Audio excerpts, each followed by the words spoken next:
Mbote batata ba mama bande ko balandi ya Congo News télévision officielle aux chaîne oyo ya kapona kopesa bino ba actualité en temps réel na makambo zali koleka na kati ekolo na biso République démocratique du Congo na pesi mbote na ba kongomani nso bozuli ba kumalamu ya kolanda chaîne oyo bozomi partout dans le monde Afrique du Sud Canada Belgique France tika ya wenzambe ya ba kozala na bino na mabote na bino pesa bino susu makasi na ndenge ya kosakana te na pesi mbote na ba kongomani nso bozomi libanda ya mboka na biso merci na confiance pe fidélité vous allez continuer ko placer na chaîne Oyo Congo News à télévision officielle dossier 6 communes ezali kopela moto makasi awa na kati ya République démocratique du Congo na ndenge ya kosakana te 6 communes ezali nini ezali contrat moko ezalaka signé na 2008 entre gouvernement congolais na groupe moko ya ba entreprise chinois na makambo etali exploitation ba minerai to sabino un minute au moto ezali kopela makasi ndenge ya kosakana te pamba te IGF asilaki bongo kobimisa rapport na ye na oyo etali contrat yango pe ayeba bon ko tanga babiloko oyo esengaki Chine asala pona RDC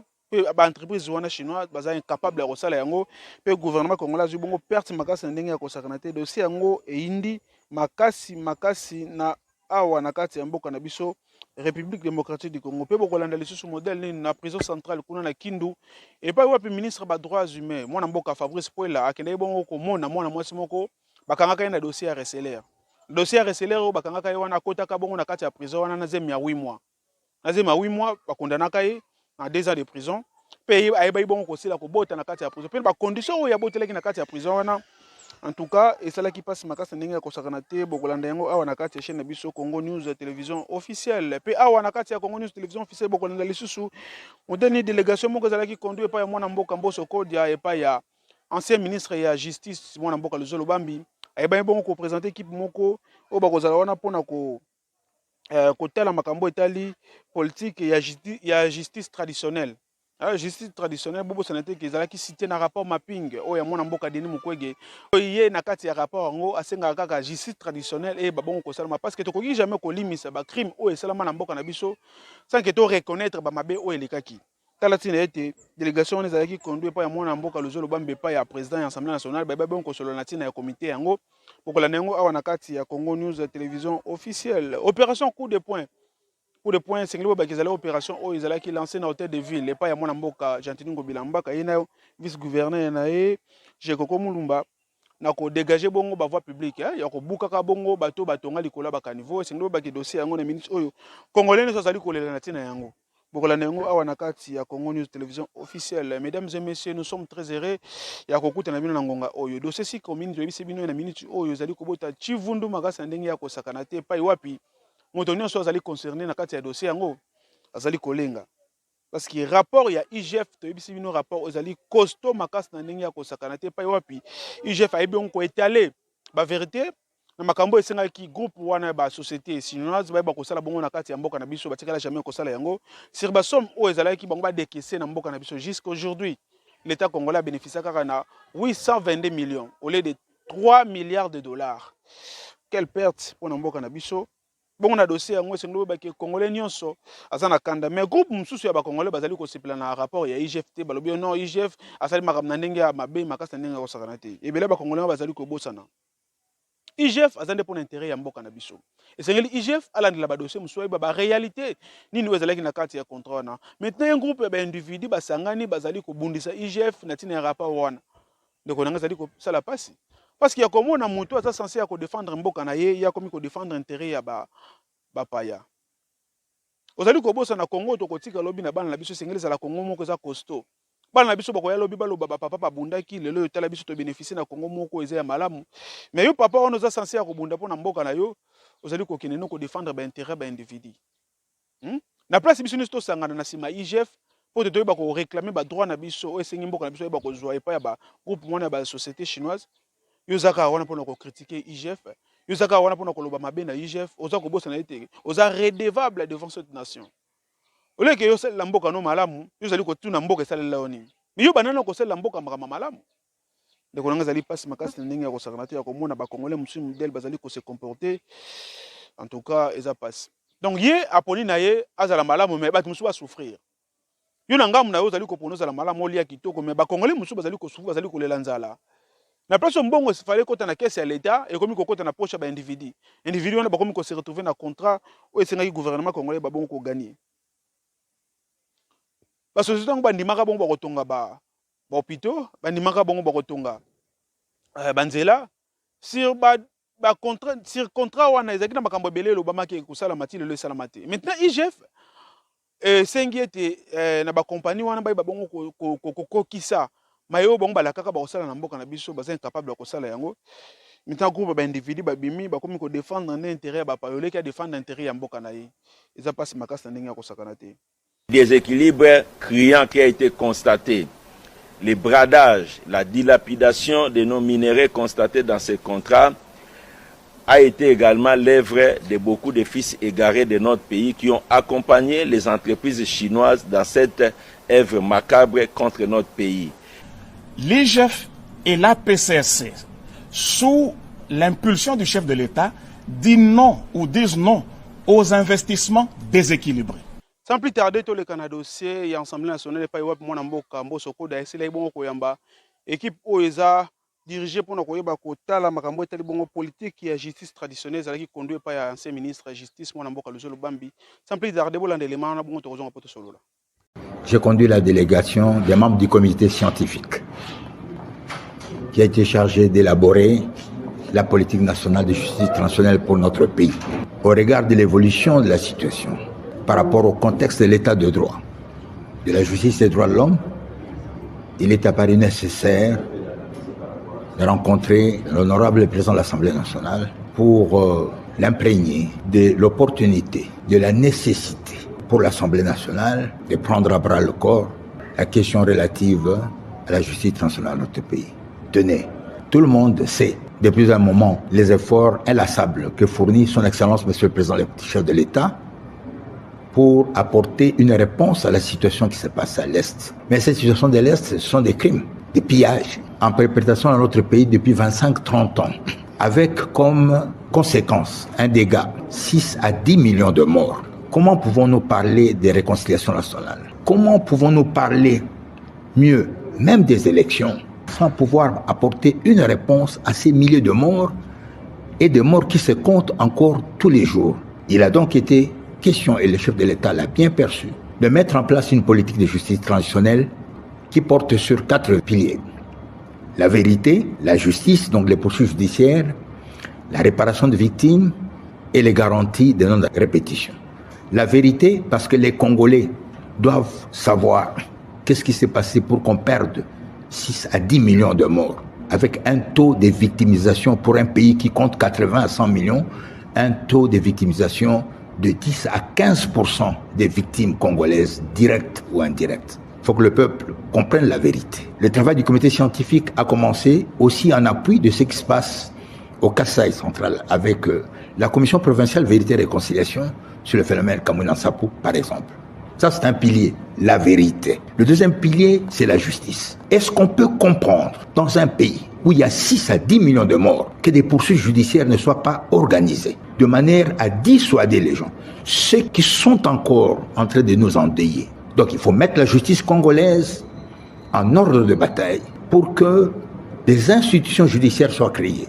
Pourquoi pas la Cour pénale spéciale, les chambres mixtes, mieux pour que le volet justice puisse être mis à contribution. 3, la réparation des victimes. Je dis taux de victimisation 10 à 15%, 6 à 10 millions de morts. Nous saluons ici le gouvernement et en particulier son Excellence Monsieur le Président de la République, chef de l'État, pour avoir initié la loi, parce que c'est plus le projet de loi, sur la réparation des victimes de violences sexuelles et des crimes graves contre la paix et la sécurité de l'humanité. Je pense qu'il y a 2 mois, l'Assemblée nationale et le Sénat ont adopté cette loi de réparation pour laquelle le comité scientifique suggère que le statut des victimes soit bien défini pour éviter le désordre. Enfin, les garanties de non-répétition. Ça veut dire quoi? Ça veut dire quelles sont les mesures que le gouvernement et l'Assemblée nationale, le Sénat, doivent prendre pour dissuader ceux qui ont l'habitude de recourir à la guerre pour prendre les fonctions. Quelles sont les mesures à prendre? Les garanties de non-récidive. C'est le 4e pilier. Donc, pris globalement, de manière holistique, vérité, justice, réparation et garantie de non-répétition, c'est l'ensemble du document que le comité scientifique a mis à la disposition du gouvernement et pour lesquels un certain nombre de projets de loi, de nombreux projets de loi sont proposés, lesquels projets de loi auront comme point de chute l'Assemblée nationale. Étant donné que c'est à l'hémicycle que les débats sur la justice transitionnelle va avoir lieu, nous sommes venus dire à la représentation nationale, à l'honorable président de l'Assemblée nationale et à l'honorable premier vice-président de l'Assemblée nationale, à travers eux, la représentation nationale, que la guerre qui se passe à elle, tout en soutenant les efforts du président de la République, tout en soutenant les FARDC, tout en soutenant notre diplomatie, il est important qu'on recoure à la justice transitionnelle comme réponse à tous ces crimes qui sont en train de se passer à l'Est, mais en même temps, la justice transitionnelle, la politique transitionnelle, comme réponse au rapport mapping qui, depuis 2010, n'a pas recueilli une moindre réponse. Parce que, voyez-vous, on ne peut pas promouvoir la réconciliation sans justice. On ne peut pas promouvoir la justice sans réparation. On ne peut pas promouvoir la réparation sans pardon. Et on ne peut pas accorder le pardon sans vérité. Donc, j'inverse l'ordre. Vérité, justice, réparation et non-répétition des crimes forment le socle de base de l'état de droit dans l'esprit de toute vie humaine qui est valeur sacrée devrait être le centre de gouvernance de l'État. Et c'est cela l'état de droit, parce qu'il ne peut pas être construit, lui, l'état de droit, sur les cendres de 6 à 10 millions de morts. Et nous avons été très bien reçus par l'honorable président de l'Assemblée nationale et nous espérons que la représentation nationale fera sienne cette cri de cœur des victimes congolaises, 6 à 10 millions, pour qu'au moins une riposte organisée de l'État puisse traquer tous les criminels et les dissuader aujourd'hui et demain à recourir au crime et de prendre la vie des Congolais comme des marchepieds. C'est cela le sens de l'état de droit et c'est cela le sens de l'entrevue que nous venons d'avoir avec l'honorable président. Ah oui, merci. J'espère que Bolandi Boyoki a ngotokoki jamais kobosa na bamabe sans que to le kana justice. Sengilete justice traditionnelle et babongo ko salama awa na kati ya mboka na biso République démocratique du Congo. Tokende bongo na dossier na weteli bongo mwana mwasi bakenda bakangaka bongo na prison ya Kindu.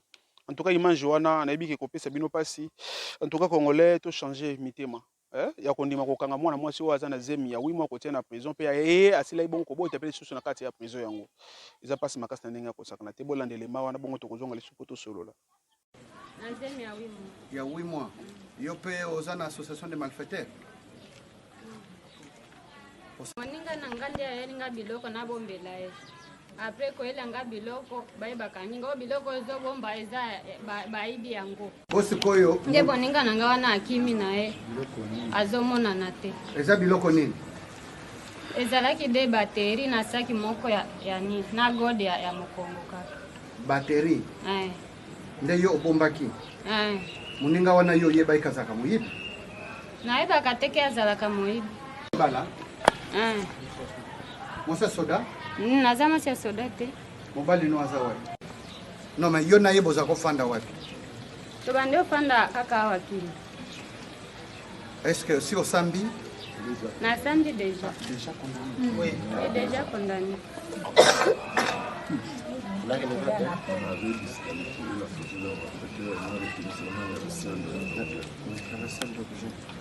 Et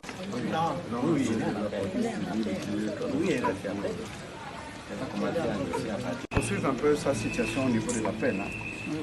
Parce qu'il y a l'enfant qui est ici. Elle a un avocat. Elle a un avocat. Avocat Ganima Osembe. Uko na avocat? Niko na avocat au premier degré, au deuxième degré, chez Akwa du Chiasanga. Dès que vous samba na appel directement vous senga liberté provisoire hein non c'est quand on a na mukonzi procureur général hein et tout comme on appelle premier président ya cour d'appel parce que moi na wana ce qui yo salaki infraction moi na wana sala infraction pona nini na ba condition oye ayebi kututé azobela na kati atako ni nazo mona eta na yeza malamu te ngape nazobela nabotami na condition oui moko ya mabe oui ça c'est une situation humanitaire uko Kindu sur place ou bien ko nje Kindu Mie nakoka hapa kile.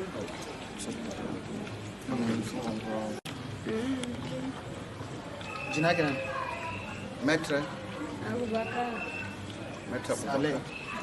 Non, c'est pas avocat Saleh, parce que la victime c'était un avocat. Les autres ne peuvent plus. Ah, contre, oui, contre les intérêts d'un confrère. Bongo, oh, aliki mwana mukena bino ni funa. Jina yako Martha? Jina Martha, ozana âge nini? Ana 17. 17 ans. Osala kinini? Unafanya nini? Muyomba wangu nalipiganaka vita. Kisha kupigana vita kaenda ufa mesure d'enquête kule koti magala kumkana. Un instant. Quelqu'un, pour mesure d'enquête, on est allé la récupérer et venir avec. Oh. Ah. Le dossier, enfin, dossier yako iko wapi? Kule tribunal tu. Oh, on assure vraiment tribunal pour l'enfant et Tindio pour raison d'enquête. Sûr vraiment. Elle a déjà fait comme ça. Oui, chaque wakati ngapi masiku ngapi? Nisha fama kama mzima. C'est crime vraiment. Osaka na classe? Oui, masomo. Wapi? Pour les anges. Pour les anges, hein? Complexe scolaire les anges. Na classe nini? 4e. Na 4e.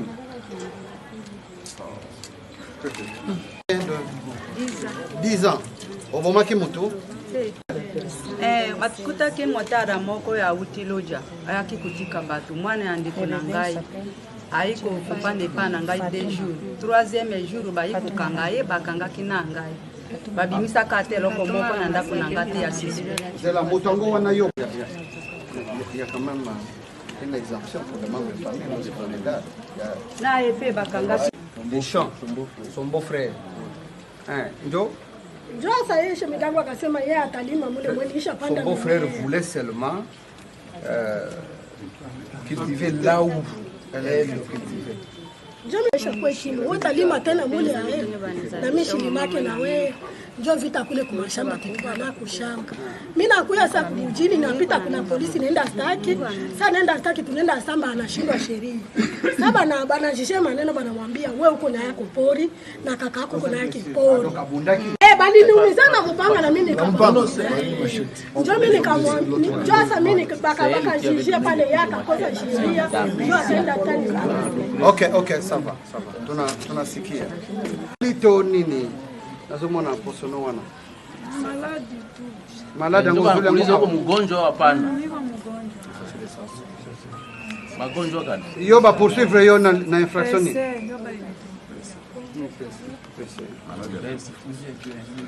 Bon. Sema alikuwa lindia busy bitu ndio bananifunga banikondane 5. Bakondane miaka 3.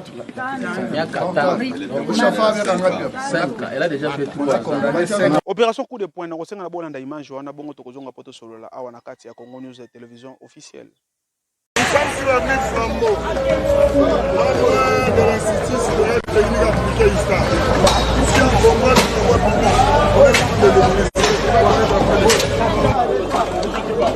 C'est la destruction des constructions anarchiques sur la ville publique.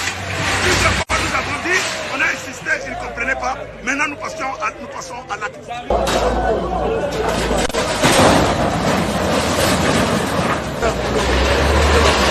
Tout détruire.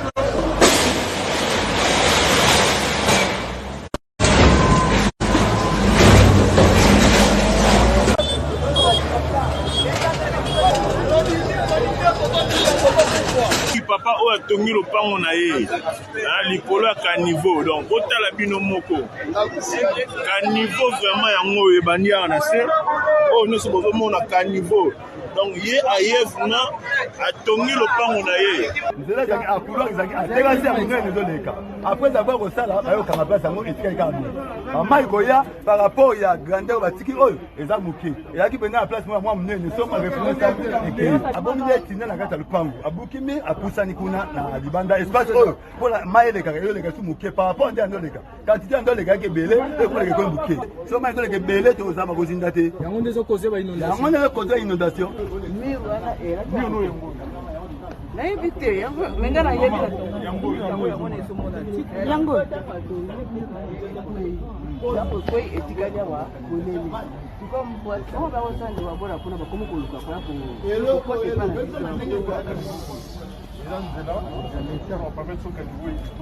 ntango bato bazobinda awa bandeko basone baokupa baconséquence bango baotonga bandako na banzela bandani na baterase yango nde ezobonga bandeko na biso ebele awa baokupa yango pour le moment nde leta azwi décision na yeke te abuka nga naza d'accord abuka ata 20 niveau eloko na babeta sete pa chef de leta nabeta sete bakonzi sete abeta eza boye batika makambo okamawa te so baokima wambongo ekokonga te buka baosatongi na banzela azwa décision na ekoto nimboka na biso ebonga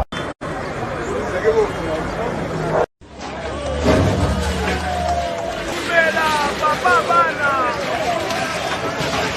chantilingo bilambaka umela papa Petit flambeau, tomboli la construction nyonso anarchique dégagé par la prise nyonso balabala ekomi large bien dégagé mpe tokoti na balabala kabamba oyo wapi tomoni bandako ebele batongi likolo ya bakanivo bauti mosusu ya bamprise publique na balabala ya leta mpe bisika mosusu batongi vraiment na kati ya bakanivo kanivo ekoti na kati ya lopango yango tofungoli banzela nyonso wana tofungoli babalabala wana tokokoma bisika nyonso baconstruction anarchique ya litoko tokomona bisika bango loki tokozonga bisika komine ya selembau mpe na komine ya bandal na komine ya ngalema na komine ya lemba tokozonga susu na komine ya matete na komine ya njili na komine ya masinalu bandeko nyonso oyo bayebi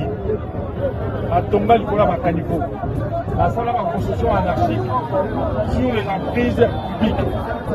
Il est temps, plus que temps, bango moko babanana kobuka bandako na bango oyo batonga likolo ya bakanivo likolo ya baemprise publique.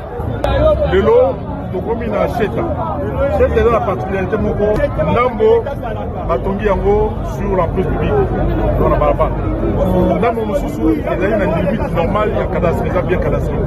Alors topesi bango mise en demeure ya 3 jours po bango moko bapuka bakozonga na limite oyo ezali cadastre so basali yango te. Alors madame la ministre ya environnement ozonga mpe na ministre intérieur na commissaire provincial ya police générale nationale mpona kopuka kozongisa bango na limite oyo cadastre apesa bango taf tchetche bango batongaki na kati ya kanivo likolo ya kanivo likolo ya collecteur monene oyo eza kolekisa mai bariverain bakomi kotonda na bambula mai ya mbula ebana bambula nani kanivo wana bango batongi likolo mpe bazibi yango. Merci na confiance et fidélité vous allez continuer à placer na chaîne na biso awa ndeza lesi ka biso bino tokutanaka pona ko solola quelques sujets d'actualité na makambo zali koleka na mboka na biso sala biso confiance abonnez-vous sur notre chaîne Congo News télévision officielle parce que awa bokozala jamais dessus abonnez-vous massivement.